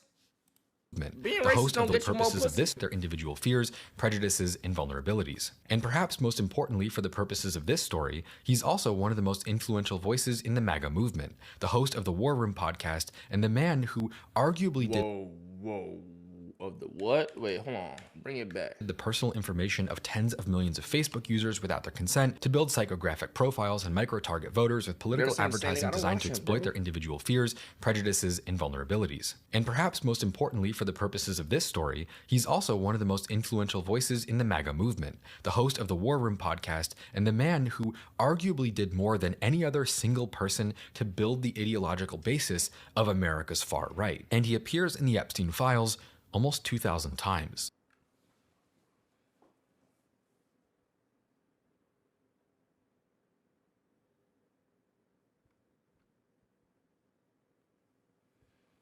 Their relationship wasn't casual, it wasn't transactional, it wasn't photos and handshakes at parties.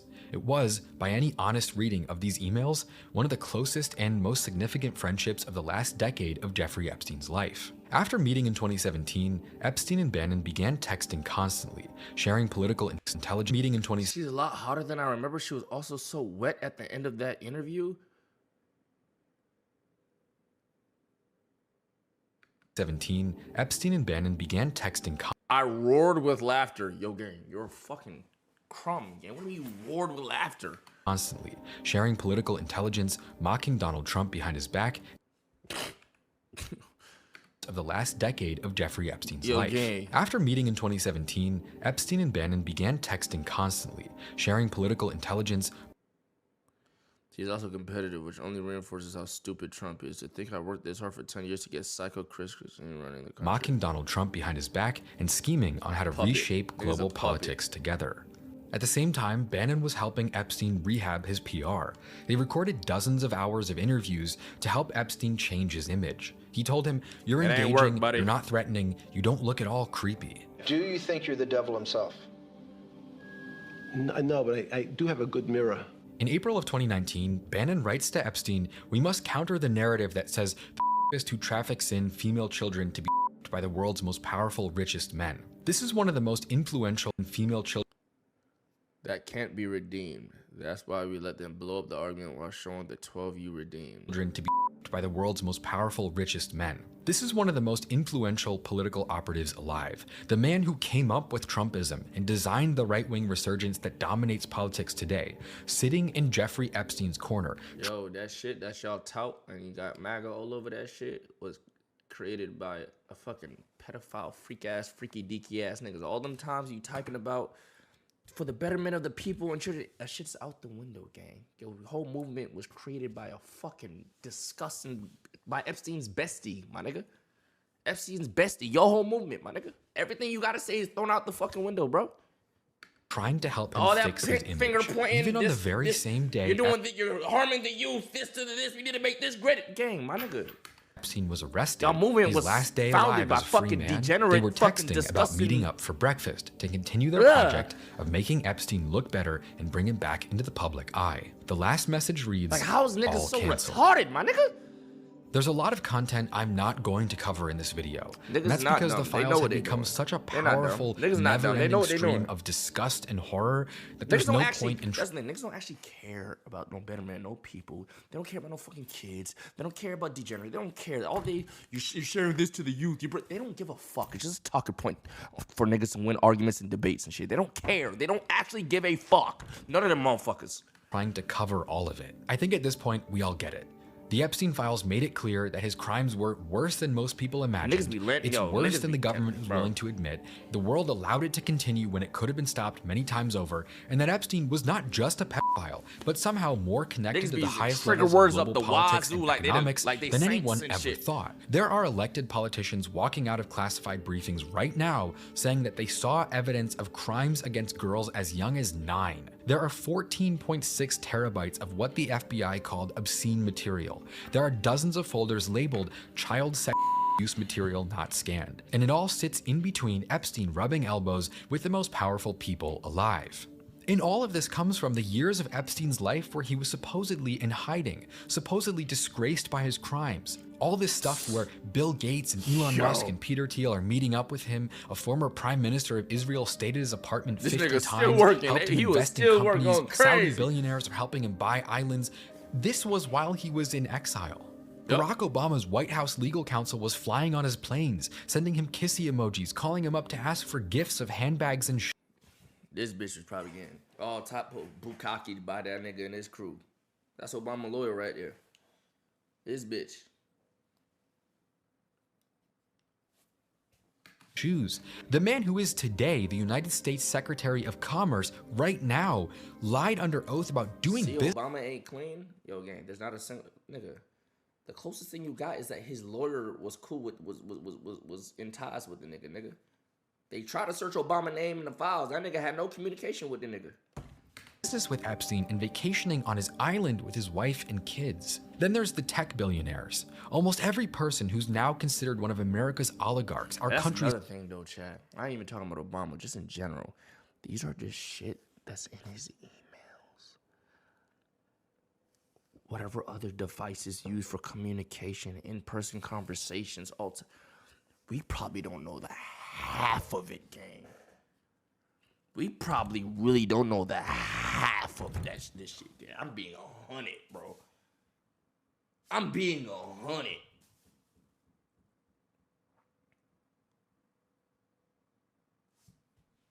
$100 billionaires who wield an outsized influence over politics. They were meeting with Epstein for years while he was supposedly living shamefully in the shadows. And still, after all of this, after everything we now know, 70 to 80% of the files are still redacted, while the US government says there is no more story to tell, and that Epstein was never running any kind of organized trafficking operation to begin with. Meanwhile, civil suits against his clients are settled left and right, with dozens of powerful people going into hiding after the Epstein files revealed their crimes against humanity. It is genuinely no wonder that people have started to think Epstein was a spy, that maybe he worked for Mossad or the CIA. The way our government reacts to him today, refusing to prosecute any of his confirmed accomplices, refusing to admit anything happened at all, not only have they declared there will be no more charges, no more files, no more indictments, at the same time, they also haven't even investigated the site of his massive ranch in New Mexico, where he mysteriously won an $80 million lottery ticket, grew plants that are known for being used to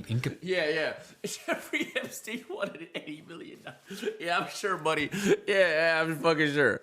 Yeah, I'm sure, Gabe. Same time, they also haven't even investigated the site of his massive ranch in New Mexico, where he mysteriously won an $80 million lottery ticket, grew plants that are known for being used to incapacitate sexual assault victims, and hosted New Mexico's governor himself as a house guest. The institutions that are supposedly built to protect us, the Department of Justice, the FBI, this nigga the courts— Jeffrey Epstein at one point was probably one of the most powerful niggas on the planet, gang. The amount of hands he had in shit, he had his hands in so many, he was one of the most powerful niggas of all time, gang. Congress are not just failing to solve this case, even they are actively choosing still got control over and niggas, who gang. else would they do that for besides someone who is benefiting from them? Post-mortem. Under what other circumstances would Epstein's mysterious death be covered up? Because if Epstein were just an asset for Democrats or just Republicans or Russians, there would be a massive reward out there for whoever could expose what really happened. But there has been no such expose. So who else could be protecting the truth about Epstein but the deep state itself? And then one day I get a phone call from the president in September, and he's so mad at me, he's yelling at me, he's angry, he's chewing me out for signing my name on Thomas Massey's discharge petition to release the Epstein files. Green added, and I'm trying to tell him, Mr. President, they say you did nothing wrong, but this needs to come out. And we're having this argument, and he tells me on the phone call, Marjorie, my friends will get hurt. It's not like there isn't precedent for something like this. In the 1950s, the CIA opened a brothel in San Francisco specifically for the purpose of trying to develop mind-control drugs. They would bring men off the street, literally just random guys, slip them psychedelic drugs, Operation Midnight Climax, after they were done with the prostitutes, and try to see if they became more easily influenced or controlled as a result. The experiment, of course, did not work. Instead, it just resulted in countless lives ruined and even deaths, as American spies would go on to secretly test on American citizens for decades, including with MK-Ultra, where they would set up fake learned about that shit yesterday, Gary. Research experiments and blast unsuspecting hospital patients with drugs to the point where hundreds of Americans had their brains melted, sometimes permanently, without ever knowing why. And so the idea that an intelligence agency would allow unthinkably horrible crimes against innocent people as a means to an end is not science fiction. Honestly, it's old news. Of course, we only even know about all of this by accident. The CIA would do their best to destroy all evidence before it was suddenly, unexpectedly revealed in the late 70s. But when I look through stuff like this, I can't help but be reminded of Epstein himself. At 24 years old, Epstein got hired at a job he had no business doing by the father of a future United States Attorney General, who at the same time had recently left his job in the OSS, the United States spy agency before the CIA was formed. Then, after being fired, Epstein ends up working as a banker at one of the most prestigious firms in New York City before being asked to leave when he got caught for insider trading. After that, he's on record working in some capacity for Adnan Khashoggi, the Saudi billionaire arms dealer who is known around the world for being the key player in the Iran-Contra scandal, where the US government, specifically the CIA, secretly, illegally sold weapons to Iran during an international embargo. It was around this time that numerous people would go on record saying that Epstein had introduced himself to them as a CIA agent. He was also known for having and using multiple passports with different names on all of them. Later on, he ends up in a long-term relationship with Ghislaine Maxwell, daughter of Robert Maxwell, a man who not only owned hundreds of millions of dollars worth of publishing companies and newspapers, but was also known for having ties to Israeli intelligence, to the point where he received an Israeli state funeral, attended by the Israeli president, prime minister, and 6 serving Mossad officers, despite having never been an Israeli citizen himself. But Maxwell would famously suffer a death not dissimilar to Epstein, as he mysteriously fell off the side of his boat while sailing around the Canary Islands in the early 90s during a time of financial instability in his business, with rumors flying that he had been trying to extort Mossad at the same time. Epstein then magically starts accumulating an unbelievable amount of wealth in public while becoming one of the best connected people in the world at the same time. He's hosting presidents on his private island, flying celebrities around on his private Boeing jumbo jet, meeting the Pope, and then even after he gets arrested for soliciting little girls as he somehow doesn't get prosecuted for all of the other evidence the FBI spent years accumulating against him. Ultimately, not even being sentenced to prison, but instead hanging out in a county jail for a few hours a day while he spends the rest of his time in an office taking meetings just as he always had. And even after he gets out of jail and is sent to register as a and live out the rest of his life in exile, he only accumulates more influence, meeting with the world's richest men, somehow getting banks to give him a free pass to keep trafficking, even though they knew he was doing it. And meanwhile, on the side, he's exerting his influence over a wide range of political situations and speaking in a form of code so obvious that it all but confirms. I'll be sending fresh muffins down with carnia. You currently have 2 steaks left on the island. Would you like new ones? Ice cream? Come on, bro. Hey, it was good code for dummies. This is good code for a retard. But like, you dig what I'm saying? The jig's up, buddy. The jig's up. And they boomers. They think they smarter than they really is, gang. They fucking boomers. They're like, you know what I'm saying? His sex crimes against children only continued after his Who says you have 2 left on the island? Would you like new ones? Ice cream? his first time in jail. And then, just weeks after being arrested a second Decent time, code for before boomers. he can ever have his day in court, Epstein is found dead in his cell with evidence on his body that conflicts the official narrative stating he took his own life instead of having been killed by someone else. That is literally the biography of a spy. And when you add all of this together with the way that the US government has refused to offer any account of what Epstein was really doing and who his clients really were, instead putting forward shockingly flimsy they have to make it like so easy for the general masses to understand, bro.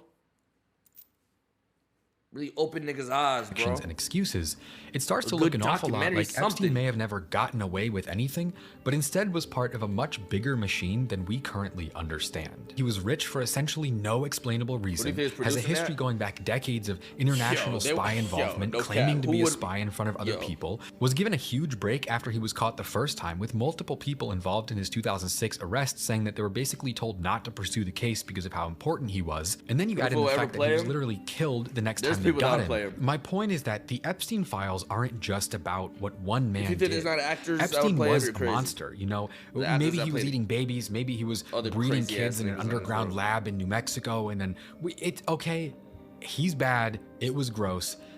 But unfortunately, people like him are a fact of life. Some of them are billionaires, some of them aren't. And there are a lot of examples of people doing stuff like what he did. I don't know if you guys are familiar with Jimmy Savile, the British radio host. Did hundreds of kids over decades and was never stopped. As horrible as it is, these things happen. And the point of the story is not about the monster, it's about the system that allows it. What really truly disturbs me about this story is how it shows us that we are in a world right now today where a registered sex offender can walk out of prison and then have the richest man on earth begging to visit his island within 2 years. And this is the thing I keep coming back to. It's not about the billionaires or the politicians or the intelligence agencies, it's about us. Because the reason the Epstein case won't die isn't because people are obsessed with conspiracy theories, it's not because people are bored or paranoid or looking for someone to blame. It's because when we were growing up, they told us the world was fair, that if you work hard, good things happen, that the people in charge earned their place and they're there to look out for us, that the system works, that the moral arc of the universe bends towards justice, or whatever it is that the shitlib Reddit people say. And, you know, you believe it because you're young and you trust the world you were born into. Why wouldn't you? And then slowly, piece by piece, we start to notice that things don't add up. A billionaire gets a slap on the wrist for something that would put you away for decades. Politicians lie on camera and nothing happens. A corporation poisons a river and they pay a fine that amounts to a Chipotle bowl out of their bank account. And each time, we're told it's an exception, that the system isn't perfect, but it works. And then Jeffrey Epstein happens, and it shows us the clearest, most undeniable proof. I'm so locked in, he brought up Chipotle, and I'm hungry, gang. Chill out, bro. You could have said any other food, like any other like low price shit, god damn it. Works. And then Jeffrey Epstein happens, and it shows us the clearest, most undeniable proof that this story that a bunch of crazy people won't shut up about is actually true. There is a level of power where none of the rules apply, where you can do the most evil, depraved, unforgivable things imaginable to the most vulnerable, innocent people on Earth, and nothing will happen. Not because the system failed, but because the system worked. It did exactly what it was designed to do: protect the people at the top. And it feels like a violation of our rights as people to live in a world where our freedom and liberty are protected. And when people like Epstein are allowed to take people's freedom and liberty away and torture them, and then get away with it, this is a crime against humanity. And that's why people care. That's why this case doesn't go away. Not because we're fascinated by Jeffrey Epstein and his crimes. He's dead. People care because of what it means for the rest of the world. People care because there are people out there right now today who are still rich beyond measure, still living like kings, free and powerful, who are passing around little girls as young as 9 years old like they were objects, and there has been no justice. They need the outrage to fade. They need you to accept that this is just how it is and there's nothing you can do about it. And maybe they're right. Maybe there isn't anything I can do. I'm just a guy on YouTube. I can't arrest anyone. I can't unseal the files. I can't undo what Jeffrey Epstein did, but I can refuse to shut up about it. I can refuse to let the story die.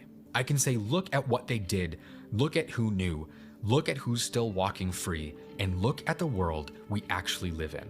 They want us to forget. It's our job to make sure that never happens. And I think we should all know what this pattern of power and control can look like when it runs to its natural endpoint, because there are more than enough places where history shows us exactly that. Jeffrey Epstein is obviously not alone in being evil and powerful. One thing I think about all the time is Idi Amin. He grew up in poverty in the 1950s in Uganda, rose through the ranks of the government, and after becoming president, became known as the Hitler of Africa, killing up to 500,000 people during his rule, among other atrocities. And in a time like this, it's fascinating to see how power unilaterally corrupts, and what that corruption can bring about later down the line once it begins. It's something I've thought about a lot after watching Mad Kings, the new docuseries. History is actually so good and interesting when you actually care about what the fuck. Like, I don't know why history in school, I don't know if it was a teacher, but God, say shit was science. They was not making that shit hit, gang. I would sit down and watch a YouTube video that teaches me a bunch of history that I already fucking learned. Or if not, I should have learned. From real life lore. They have episodes about Idi Amin, Uday Hussein, Kim Il-sung, and more, all focusing on the modern era's most insane rulers and kings with details and content that go far beyond the average YouTube video. And this is possible because it's only on Nebula, because a big part of their mission is to be the best place for creators to make videos we wouldn't be able to make anywhere else. Nebula is a platform I own and co-founded with other creators. There's no better platform. Of course, they have fun stuff too, with exclusive internet is basically being overrun by now. Nebula has none of that. So if you want to join a platform that's pushing entertainment forward, enabling us to make things we never could have we always think done that. before, We always say there's a while staying true platform to our that's vision, you can get access to exclusives like real life lores, Mad Kings, docuseries, and a lot more. But I ain't going, nigga. Oh my God, this was one of the best. This is probably one of the best conspiracy videos we've watched.